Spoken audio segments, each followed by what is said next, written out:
లాహోర్లో అంటే మన మీదకి పాకిస్తాన్ అటాక్ ప్రారంభించగానే మన వాళ్ళు వెళ్ళి ముందు లాహోర్ ఎయిర్ డిఫెన్స్ సిస్టమ్ని ధ్వంసం చేశారు. ఎందుకు ఇది అంటే బుధవారం ఉగ్రస్థావరాల నుంచి విరుచుకుపడ్డ భారత్ గురువారం లాహోర్లోని పాకిస్తాన్ విమాన విధ్వంసక వ్యవస్థకు సంబంధించిన రాడార్ని దెబ్బతీసింది. ఉన్నట్టుండి భారత్ ఎందుకు ఈ చర్య చేపట్టింది అంటే యుద్ధంలో మొట్టమొదటి లక్ష్యంగా చేసుకునేది గగనతల రక్షణ వ్యవస్థలే.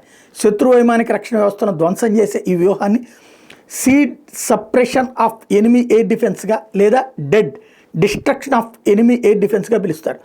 ఈ రక్షణ వ్యూహాన్ని భారత్ అమలు చేసింది. దీనివల్ల మన యుద్ధ విమానాలను దెబ్బతీసే అవకాశాలు పాకిస్తాన్కి తగ్గుతాయి. తద్వారా భారత వైమానిక దళం పాకిస్తాన్ గగనతలంలోకి ఎలాంటి అడ్డంకులు లేకుండా ప్రవేశించడానికి వీలు కలుగుతుంది. శత్రు గగనతలం మీద పట్టు లభిస్తుంది. వాయుసేన సాయంతో పదార్థాలను కూడా దూసుకుపోవడానికి వీలవుతుంది. దీన్నే CAS క్లోజ్ ఎయిర్ సపోర్ట్ అంటారు. రెండో ప్రపంచ యుద్ధ సమయంలో జర్మనీ మీద బ్రిటన్ ఈ సీడ్ వ్యూహాన్ని మొట్టమొదటిసారిగా ప్రయోగించి సఫలమైంది. తాజాగా లాహోర్లోని రాడార్ వ్యవస్థను ధ్వంసం చేయడం ద్వారా పాకిస్తాన్ ఉపరితలం నుంచి గగనతలంలోని లక్ష్యాలను ఛేదించే క్షిపణుల్ని SAMలు మోహరించిన ప్రాంతాల మీద దాడులు చేసే అవకాశం భారత్కు ఉంటుందని నిపుణులు అభిప్రాయపడుతున్నారు.